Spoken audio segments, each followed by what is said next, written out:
이 시간 하나님께서 우리에게 주시는 말씀은 마태복음 26장 6절로 16절입니다. 신약성경 45페이지 마태복음 26장 6절부터 16절까지 다 같이 일어나셔서 한 절씩 교독해서 봉독하도록 하겠습니다. 예수께서 베다니 나병 환자 시몬의 집에 계실 때에 한 여자가 매우 귀한 향유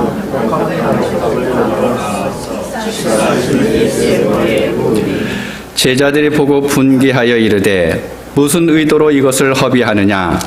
이것을 비싼 값에 팔아 가난한 자들에게 줄 수 있었습니다. 예수께서 아시고 그들에게 이르시되 너희가 어찌하여 이 여자를 괴롭게 하느냐. 그가 내게 좋은 일을 하였느니라.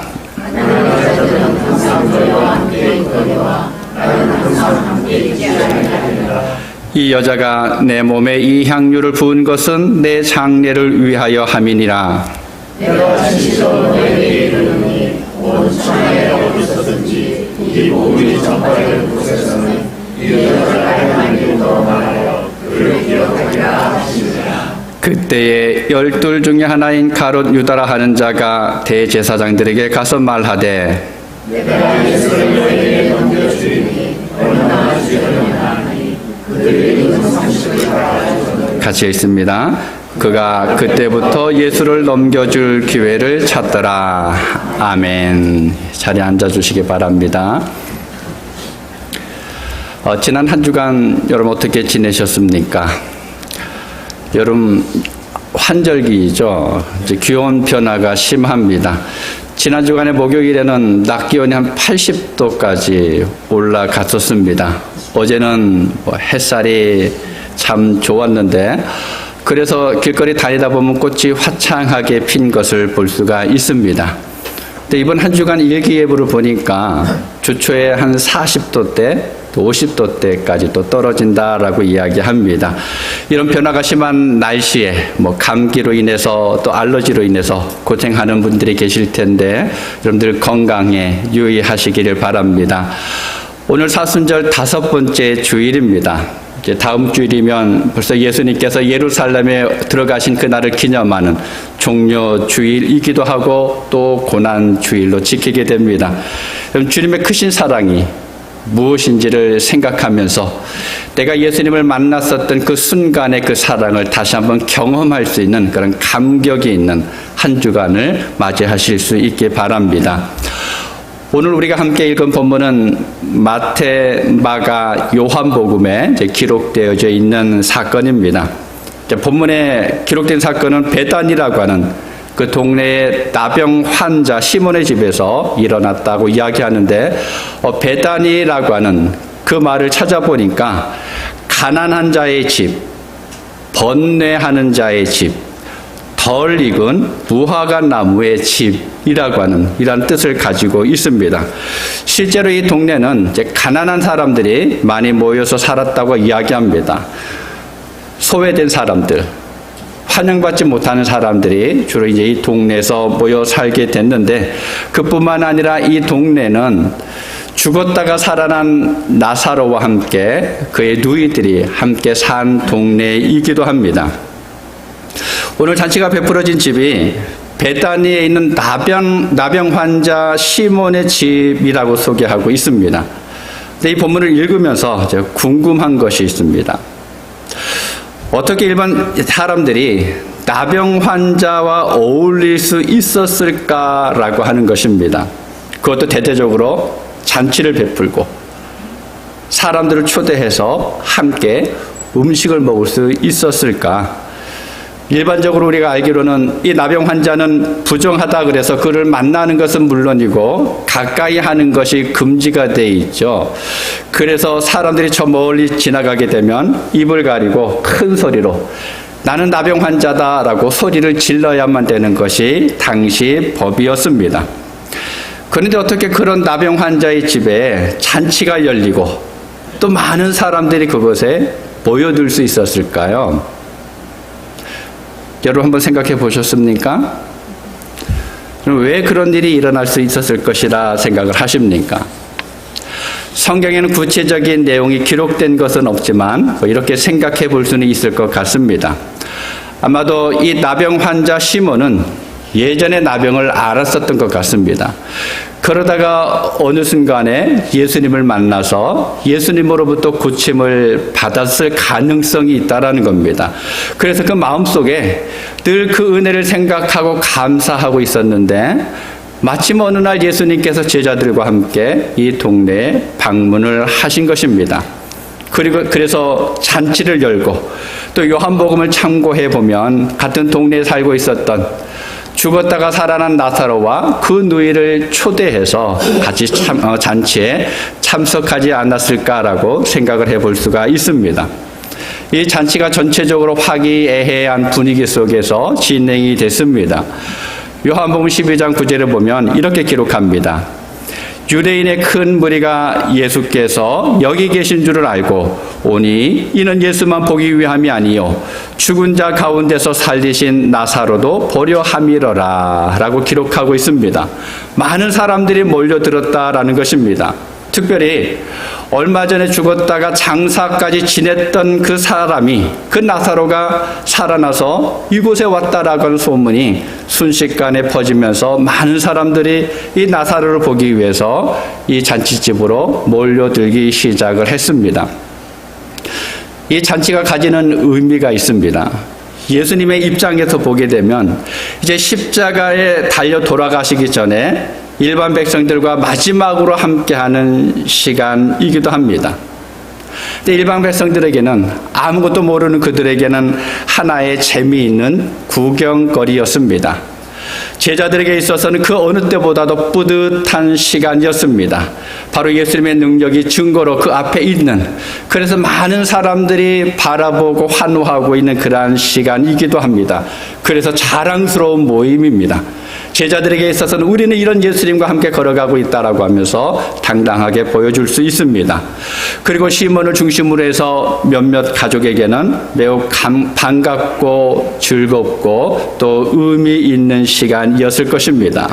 그런데 이제 그런 잔치가 무르익어갈 즈음에 바로 그것에서 충격적인 사건이 벌어지고 있습니다.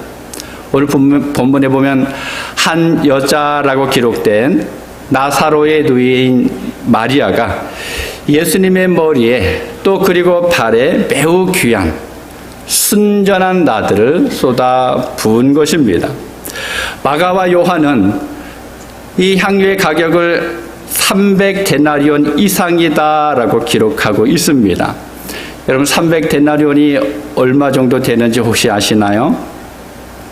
당시 하루 일당이, 노동자들이 하루 일해서 버는 일당이 한 데나리온이라고 합니다.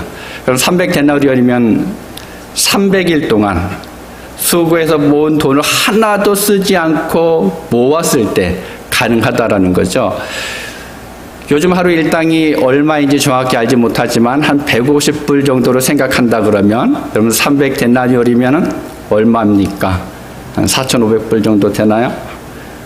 아니죠. 좀 더 많죠. 45,000불입니다.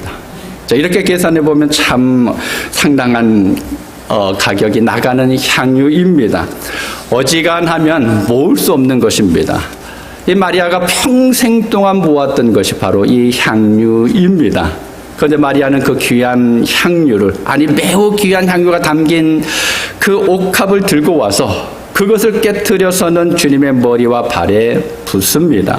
그리고 자기 자신의 머리카락으로 주님의 발을 닦아드립니다. 이것을 보고 있었던 그 자리에 모여있는 사람들이 마리아가 하는 행동이 도저히 이해가 되지를 않았습니다. 너무 충격이 됐습니다. 여러분 한번 생각해 보시기 바랍니다. 만약에 여러분이 그 자리에 있었다 그러면 어떻게 반응하셨을 것 같습니까? 여러분 어떻게 하셨겠습니까? 향유를 쏟아붓는 마리아를 보면서 야, 너 도대체 뭐 하는 거냐? 너 정신이 있냐?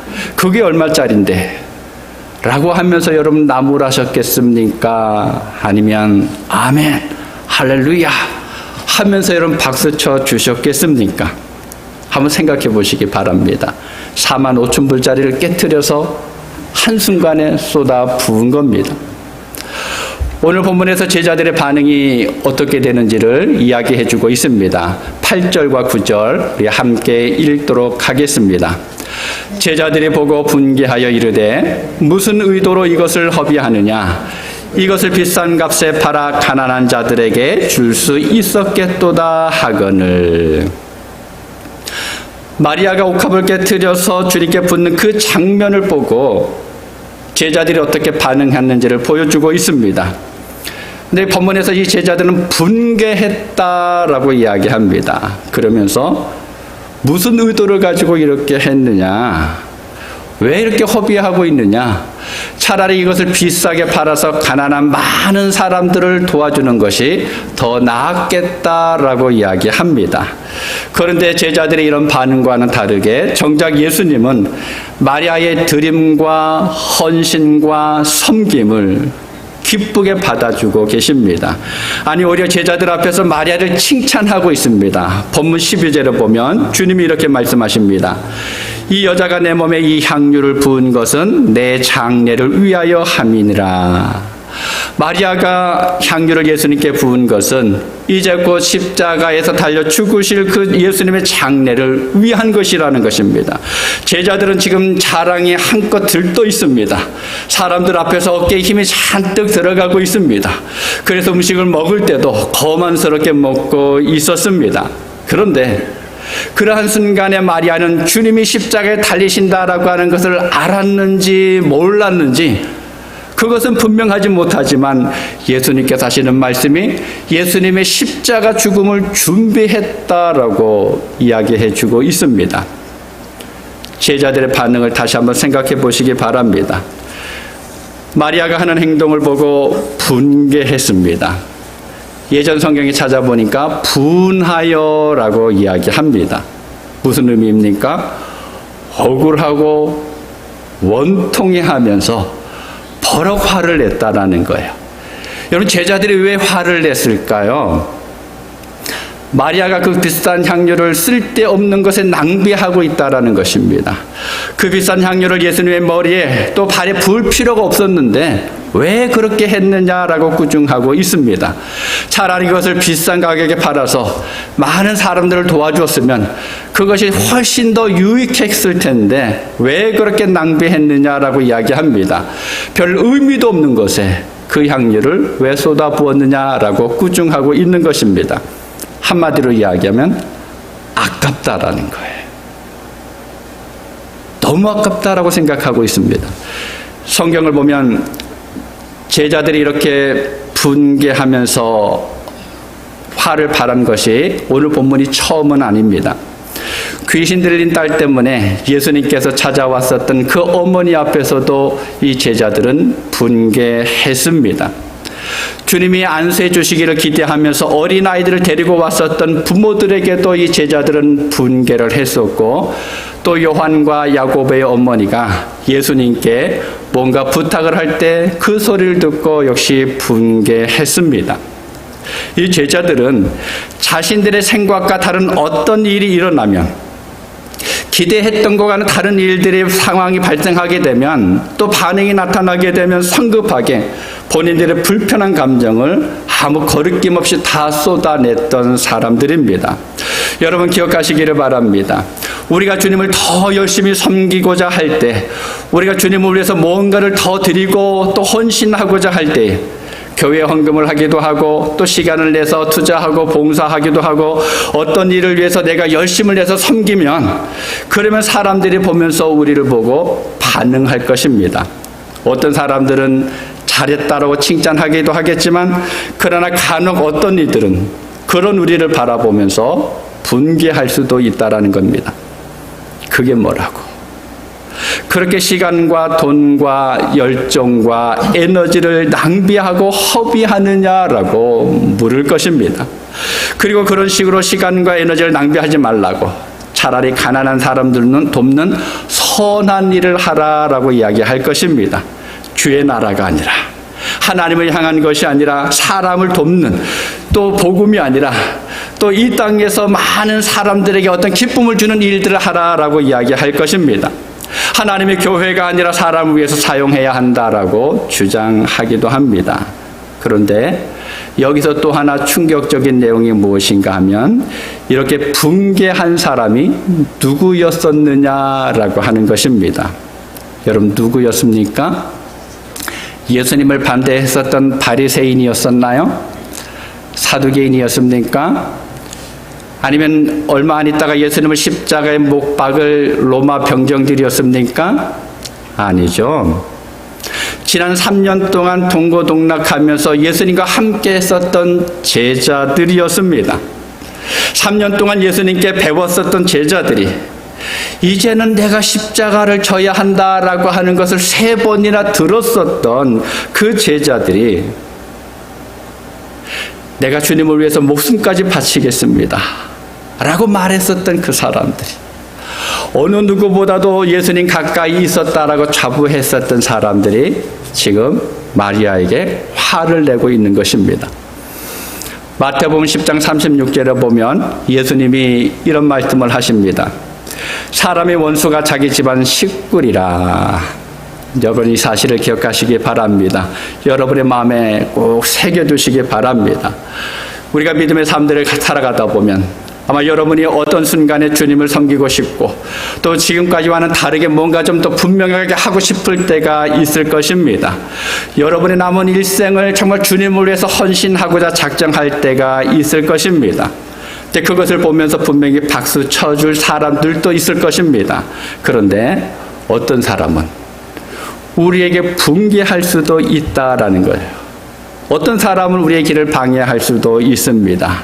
주님의 제자들이 그랬던 것처럼 가까이에 있는 누군가가 가장 크게 공격하는 사람이 될 수 있습니다.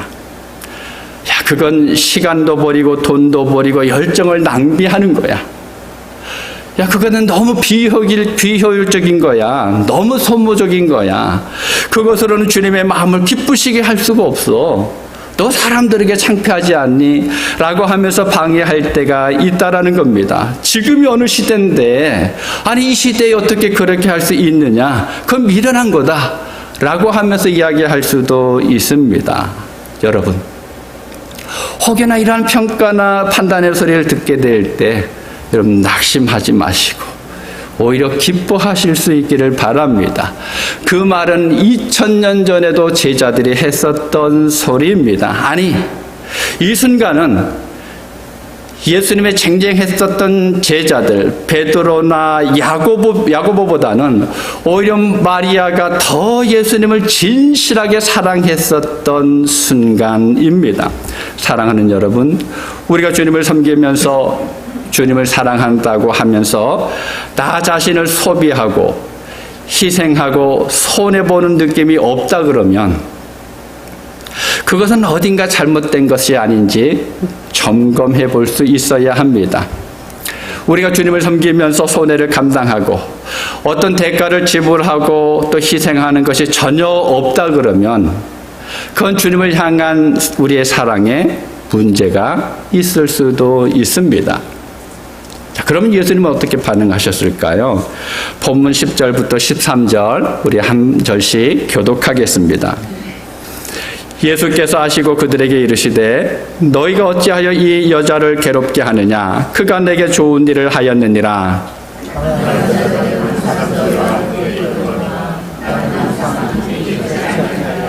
이 여자가 내 몸에 이 향유를 부은 것은 내 장례를 위하여 함이니라.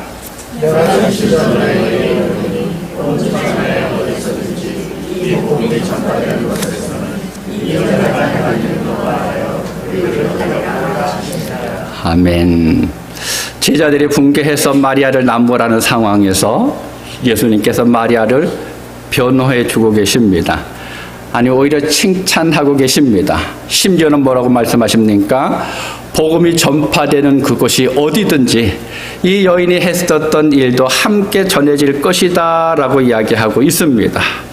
너희가 그렇게 붕괴했었던 이 사건이 옥합을 깨트리고 향유를 허비했다고 했던 그 이야기가 내 이야기가 전달되는 그 어느 곳이든지 함께 이야기가 될 것이다 라고 주님께서 말씀하고 있습니다.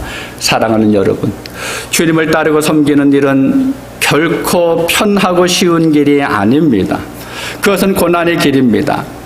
나에게 있어서 가장 귀하게 여겨지는 것을 버리는 것입니다. 그것은 나의 시간과 에너지를 주님께 드리는 길입니다. 나의 손과 발과 눈과 귀와 입, 그리고 나의 몸은 물론이고 마음까지도 주님께 드리는 길입니다. 때로는 주님을 따르는 길에 오해도 받고 비방도 있을 수가 있습니다. 심지어는 핍박을 받을 수도 있습니다. 세상에 비방만 있는 것이 아닙니다. 믿지 않는 사람들만 우리를 핍박하는 것이 아닙니다.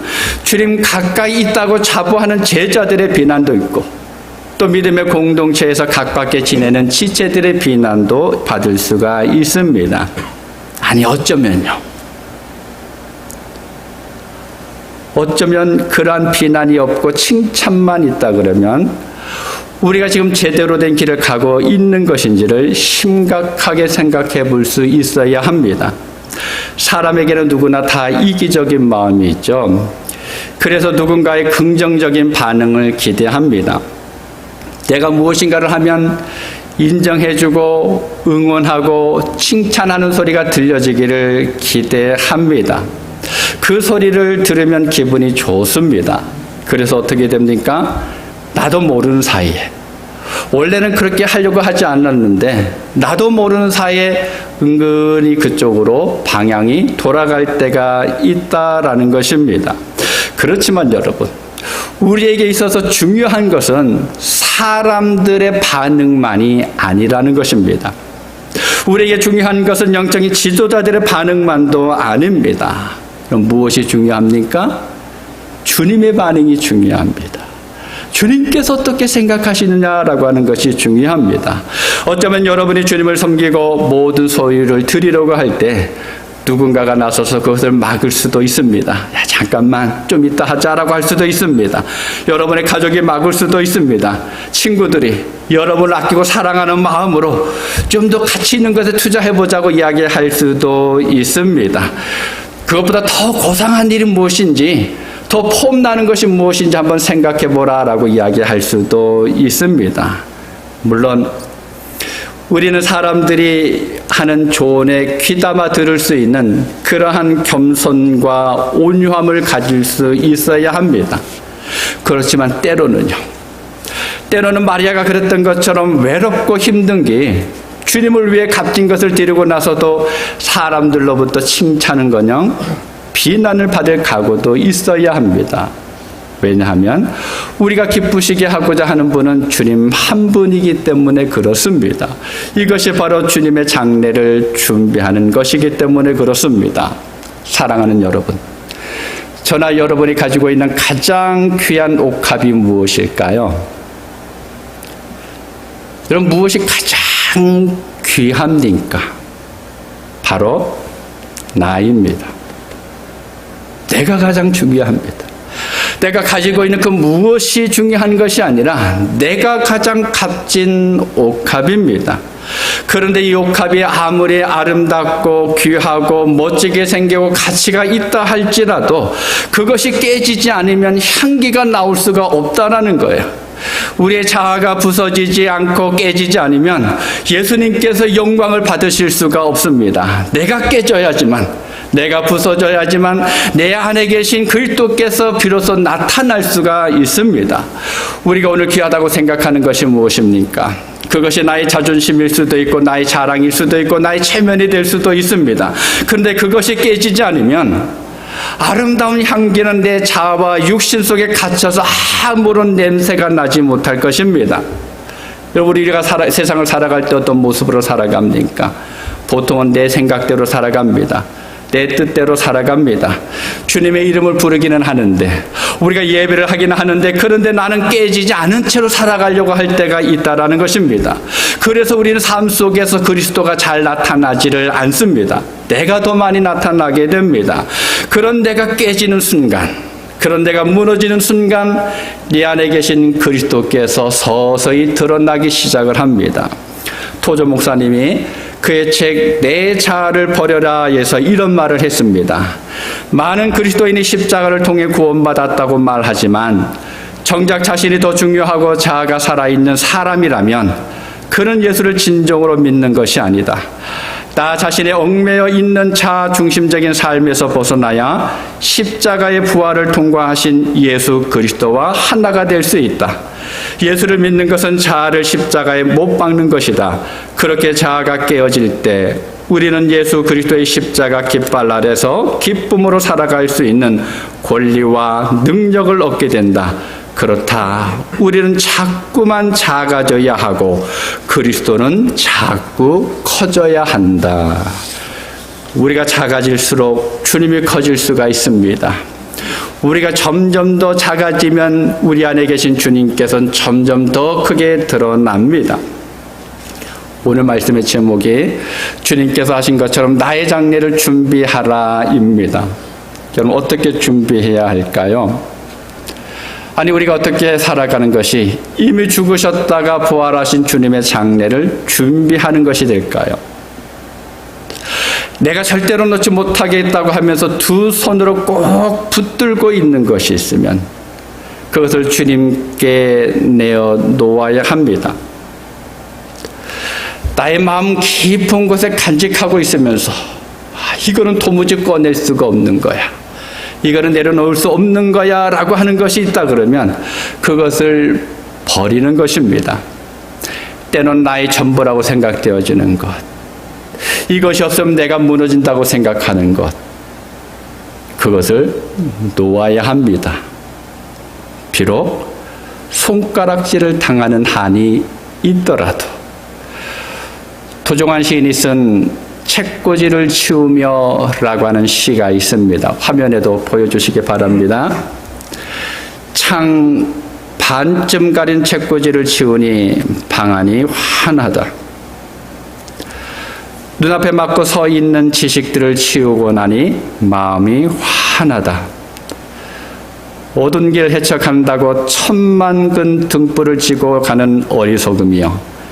창 하나 제대로 열어놓아도 하늘 전부 쏟아져 오는 것을.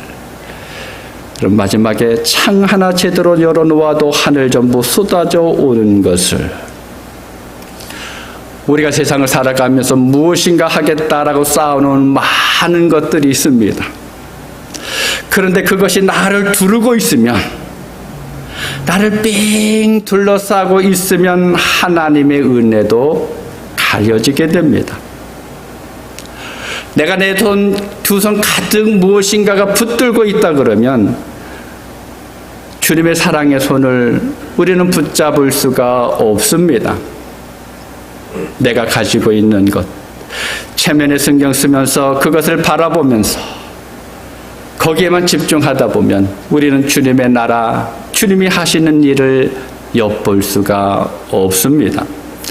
사랑하는 그리스도 성경교회 성도 여러분, 우리의 인생은 주님을 위해 귀한 것을 소비하는 인생이 되어야 합니다. 의미 없이 허비하라라고 하는 말이 아닙니다. 더럽고 추한 우리들을 위해서 십자가에 달리신 그 사랑의 주님, 그분을 위해서 우리의 것을 소비할 수 있는 그 삶이 필요하다라는 것입니다. 사람의 눈으로 볼 때 그렇게 하는 것이 무슨 가치가 있을까? 그 길은 미련한 낭비일 뿐이야 라고 하는 그 말이 있다 할지라도 주님을 기쁘시게 할 수 있는 일이라면, 그것이 주님을 위한 것이라 그러면 계산 없이, 조건 없이 드릴 수 있는 그러한 믿음이 필요합니다. 사순절 막바지입니다. 주님께서 장례를 준비하라, 내 장례를 준비하라 라고 말씀하셨습니다. 여러분, 주님의 장례를 준비하기 위해서 결단하실 수 있는 여러분 되시기를 바랍니다. 여러분이 가득 가지고 있는 것들, 주님 앞으로 나아갈 때에 막혀져 있는 것들을 내려놓으실 수 있기를 바랍니다. 이거는 내가 꼭 붙들고 가야 돼 라고 하는 것이 있다 그러면, 그런데 그것이 주님께서 싫어하시는 것이라고 그러면 잠시 손에서 놓아 보시기를 바랍니다. 우리 앞에 계신 주님을 우리가 만날 수 있을 것입니다. 우리를 꼭 끌어안고 계시는 그 주님의 품을 우리가 느낄 수 있을 것입니다. 이 한 주간 살아가시면서 바로 그 은혜를 경험할 수 있는 여러분 모두가 되실 수 있기를 주님의 이름으로 축복합니다. 기도하겠습니다. 아버지 하나님, 하나님께서 언제나 우리를 사랑하시고 우리를 불러주셔서 하나님 자녀 삼아주심에 감사합니다. 주님께서 나의 장례를 준비하라라고 말씀하셨습니다. 우리가 무엇을 어떻게 해야 됩니까? 주님 앞에 나아가는 그 모든 걸림돌이 되어지는 것들을 우리가 내려놓을 수 있게 하여 주시옵소서. 우리가 이 땅을 살아오면서 필요하다고 생각되어져서 가지고 있었던 그 많은 것들, 누군가가 드러내기 위해서 또 누군가가 자랑하기 위해서 우리가 가지고 있었던 그것을 이제 잠시 우리 손에서 내려놓게 하여 주시옵소서. 혹여나 주님이 우리 눈에 보여지지 않는다 그러면, 혹여나 우리 마음속에 있는 주님이 느껴지지 않는다 그러면 우리 마음에 가득 찬 것들을 우리가 버릴 수 있게 하여 주옵소서. 우리 눈에서 그러한 것들을 치울 수 있게 하여 주옵소서. 그리해서 우리 앞에 계시는 주님을, 우리를 꼭 끌어안아 주시는 주님의 품을 누리며 살아갈 수 있는 우리 모든 그레이스 성경교회 성도들 되게 하여 주시옵소서. 하나님, 이제 사순절 마지막 주간을 지내고 있습니다. 이 한 주간 동안 그 주님을 만나게 하여 주시옵소서. 주님 곁에 다가갈 수 있게 하여 주시옵소서. 주님의 손을 꼭 붙들게 하여 주시고 주님의 품 안에 거할 수 있는 온 성도들의 삶이 되게 하여 주옵소서. 우리의 삶을 주님께 맡겨드리옵고 예수님의 이름으로 기도하옵나이다. 아멘.